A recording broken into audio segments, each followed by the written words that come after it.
Tomorrow will be a cold day. You'll have to be a diehard fan, maybe if you need to get any outdoor running in or any errands. And another thing you may want to do tonight is tie down any of those holiday decorations as the winds are about to pick up here across the state. Let's take a look at what we have going on outside this evening.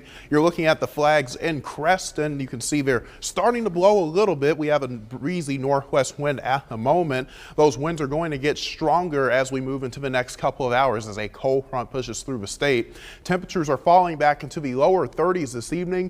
Most of us with clear skies, a few clouds off to the north, but should be clearer overnight than what we experienced most of today. You can see after midnight here, those winds start to increase out of the northwest at around 20 to 25 miles per hour. And those winds will usher in colder temperatures starting out at 27 coming up for Monday morning. The National Weather Service has posted a wind advisory for parts of northern and northeast Iowa. This includes places like Algona down toward Webster City, Marshalltown, and Palachik through 6 a.m. tomorrow. The big thing is you'll want to make sure you tie down anything that could easily fly away in those gusty winds. Satellite and radar picture shows most of the state in clear conditions with the exception of northern Iowa, a few mid and high level clouds moving through. Here's the cold front that we're watching right now. The winds are starting to increase pretty rapidly behind that, and we'll see those winds increase here, especially here in the metro after midnight and into the morning hours tomorrow.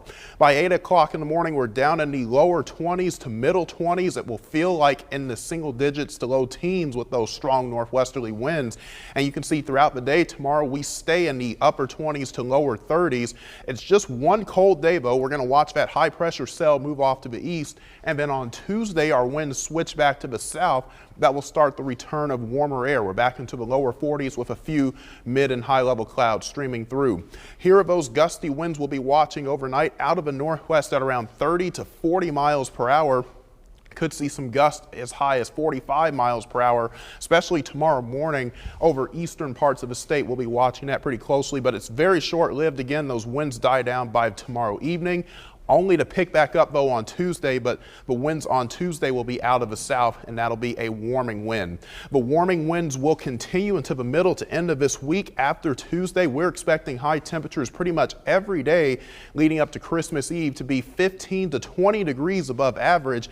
And not only during the day will it be warm, but overnights as well, especially Friday and Saturday. We could be talking near record warm low temperatures. And you see where we are currently sitting for the month. We are sitting over 7 degrees above average because it has just been so warm here as of late.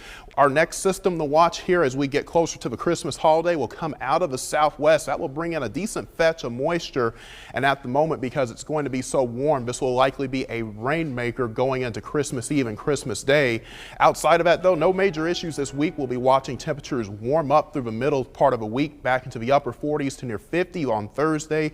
There's a small chance for rain Thursday night and the Friday morning, but again, our better chances for rain come Christmas Eve into Christmas Day with that next system.